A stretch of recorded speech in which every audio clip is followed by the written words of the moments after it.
Lods, good morning.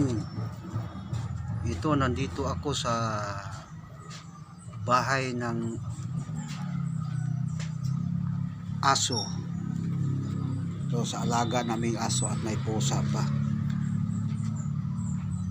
Ngayon lang ako nakakita, mga Lods, na merong shell dito sa ilalim ng bahay ng aso na nabubuhay. Hindi ko alam kung anong uring shell ito at bakit nabubuhay ito dito. Wala naman ito sa tabi ng dagat. Yan, gumagalaw pa. Yan, kita nyo, mga shell po yan na maliliit.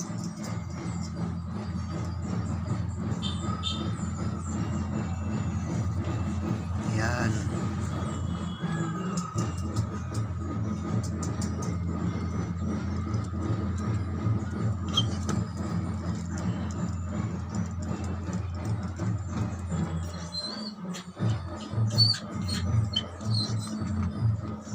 Yan, pinupulot ko, titingnan.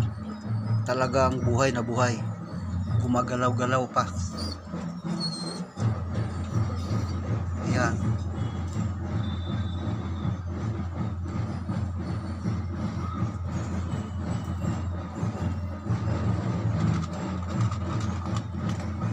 Hindi ko rin ito ma-explain kung bakit ganito ito at nabubuhay sila. Yan, ang dami oh. Thanks for watching.